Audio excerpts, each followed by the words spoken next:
السلام علیکم ورحمۃ اللہ وبرکاتہ۔ بسم اللہ الرحمن الرحیم۔ الحمد للہ وکفا وسلام علی عبادہ الذین اصطفیٰ، اما بعد فاعوذ باللہ من الشیطان الرجیم۔ بسم اللہ الرحمن الرحیم۔ ان الصلاۃ تنہی عن الفحشاء والمنکر۔ دوستو بزرگوں، آج کی ویڈیو بہت اہم ہے کہ نماز بجماعت میں صفے جو ہے وہ درست رکھنا چاہیے، اور اللہ کے نبی صلی اللہ علیہ وسلم نے اس کی بڑی تاکید فرمائی ہے، اس لیے صفوں کو درست رکھنا چاہیے۔ حدیث کے اندر ہے، مسلم شریف کی حدیث میں ہے کہ اللہ کے نبی صلی اللہ علیہ وسلم نے فرمایا کہ اے اللہ کے بندو، تم اپنی صفوں کو ضرور درست رکھا کرو، ورنہ اللہ تعالیٰ تمہارے درمیان اختلاف پیدا کر دیں گے۔ اسی طریقے سے دوسری حدیث جو مسلم ہی شریف کی حدیث ہے کہ اللہ کے نبی صلی اللہ علیہ وسلم نے فرمایا کہ اپنی صفوں کو سیدھا رکھا کرو،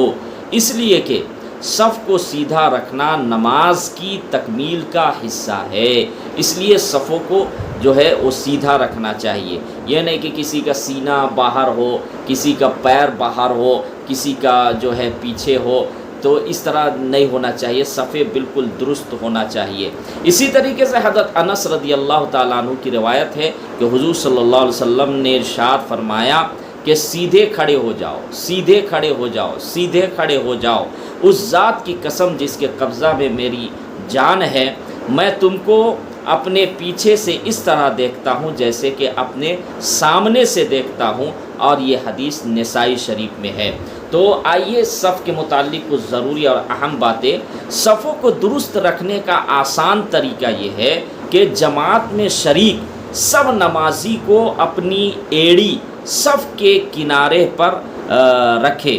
اور کاندھے سے کاندھا ملا لے، اور اپنی فطری حیت پر رہتے ہوئے پیروں کی انگلیوں کا رخ قبلہ کی طرف رکھے، تو اس طرح ہر ایک کا ٹخنا دوسرے کے ٹخنا کے سیدھ میں آ جائے گا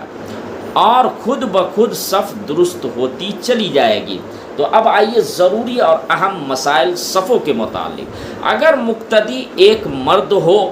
یا بچہ ہو تو امام کے دائیں طرف برابر میں اس طرح کھڑا ہو کہ اس کا قدم امام کے قدم سے آگے نہ بڑھے۔ مثال کے طور پر کوئی امام بنا ہے اور مقتدی صرف ایک ہے،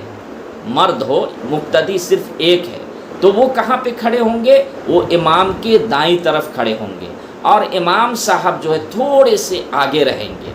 تو یہاں بتا رہے اس کا قدم جو ہے یعنی مقتدی کا امام کے قدم سے آگے نہ بڑھے۔ اسی طریقے سے اگر مقتدی ایک عورت ہے تو وہ امام کے بالکل پیچھے کھڑے ہو کر اقتدا کریں گی، مرد کی طرح برابر میں نہیں کھڑی ہوں گی۔ یعنی اگر امام ہو مرد اور عورت ہے پیچھے، عورت ہے امام کے پیچھے، تو وہ پیچھے کھڑی ہوں گی۔ اگر مقتدی جو ہے وہ عورت ہے تو وہ دائیں بائیں نہیں کھڑی ہوں گی، بلکہ امام صاحب کے بالکل پیچھے کھڑی ہوں گی اگر مقتدی عورت ہے۔ اسی طریقے سے صف میں سب سے آگے مرد کھڑے ہوں گے، اس کے بعد بچوں کی صف بنائی جائے، اور اگر کسی جگہ عورتیں بھی جماعت میں شریک ہو تو ان کی صف بچوں کے پیچھے بنائی جائے۔ یعنی جب صف جو ہے تیار کیے جائے، صف بنائے جائے، تو صفوں میں سب سے آگے جو ہوں گے وہ مرد ہوں گے، بڑے مرد ہوں گے، اس کے بعد بچوں کی صف بنائی جائیں گی دوسرے میں، پھر جو ہے اس کے بعد سب سے پیچھے اگر عورتیں جماعت میں شریک ہوں تو پھر وہ سب سے پیچھے کھڑی ہوں گی۔ اگر بچے ایک دو ہوں یا ان کو الگ کھڑا کرنے میں اس بات کا اندیشہ ہو کہ وہ شرارت کریں گے اور بڑوں کی نماز میں خلل ہوگا، یا اسی طرح عیدین وغیرہ میں بچوں کی صف الگ بنانے میں بڑے مجمع کی وجہ سے ان کے گم ہو جانے کا خطرہ ہو، تو بچوں کو بڑوں کی صف کے ساتھ کھڑا کرنے کی گنجائش ہے۔ اس مسئلہ کو سمجھ لیجئے۔ اگر بچے ایک دو ہوں اور اگر وہ بڑوں کے ساتھ اگر ان کو پیچھے کھڑا کیا جائے تو وہ خطرہ ہو کہ وہ بچہ شرارت کریں گے اور اس سے نمازیوں کو پریشانی ہوگی، تو تو پھر اس صورت میں جو ہے وہ اپنے برابر کھڑے کر لے، مرد کے برابر میں بچوں کو، اگر اس اندیشہ سے کہ بچے بدمعاشی شرارت کریں گے، یا اسی طریقے سے عیدین کی نماز ہے، اگر بچوں کو پیچھے کھڑے کریں گے، بچوں کی صف لگائیں گے تو بچہ ہو سکتا ہے گم ہو جائے، ایک دو اگر بچے ہیں تو بچے کے گم ہو جانے کا اندیشہ ہے، تو ایسی صورت میں وہ بڑوں کے ساتھ جو ہے صفیں بنا سکتے ہیں بچوں کے، یعنی بچے بڑوں کے ساتھ کھڑے ہو جائیں۔ امام کا صفوں کے درمیان میں کھڑا ہونا مسنون ہے، اس لیے مسجد کی محرابیں پہلی صف کے درمیان میں بنانی چاہیے۔ بعض جگہ یہ دیکھنے میں آیا ہے کہ مسجد کے دائیں یا بائیں توسیع کی گئی مگر پرانی محراب برقرار رکھی گئی، حالانکہ ایسی صورت میں محراب نئی بنانی چاہیے جو پوری مسجد کے بالکل درمیان میں ہو۔ اسی طریقے سے اگر کوئی شخص مسجد میں اس حال میں پہنچا کہ اگلی صفیں سب پر ہو چکی تھی تو اس کو چاہیے کہ انتظار کرے، یعنی مثال کے طور پر وہ پہنچا اور پہلی صف جو ہے مکمل ہو گئی ہے، مقتدی آیا نماز پڑھنے کے لیے، تو اب اس کو چاہیے کہ دوسری صف میں اگر کوئی نہیں ہے، وہ اکیلا ہے، تو تھوڑی دیر انتظار کرے۔ اگر کوئی آ جاتے ہیں ایک دو اور نماز ادا کرنے کے لیے، باجماعت کی میں بتا رہا ہوں، تو پھر اس کے ساتھ مل کر اور دوسری صف میں آ جائے گا، پہلی صف مکمل ہو گئی ہے۔ اب یہاں پہ یاد رکھیے کہ اگر کوئی نہیں آ رہا، کوئی آ نہیں رہا ہو اور رکعت چھوٹنے کا خطرہ ہو، تو پہلی صف سے کسی ایسے شخص کو پیچھے کرے جو مسئلہ سے واقف ہو، مسائل سے واقف ہو، مسائل جانتا ہو۔ لیکن اگر اس کا بھی خطرہ ہو کہ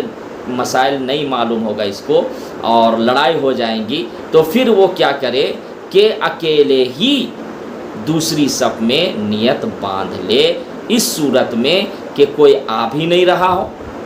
اور اس کے علاوہ پہلی صف سے اگر ہم پیچھے کریں گے تو پھر جو ہے بات بگڑ جائے گی، لڑائی ہوگی، تو ایسی صورت میں نیت باندھ لے۔ ایک شخص پچھلی صف میں نیت باندھ کر نماز میں شامل ہو چکا تھا کہ اس نے دیکھا کہ اگلی صف میں جگہ خالی ہے، تو اسے چاہیے کہ نیت باندھے باندھے آگے بڑھ جائے،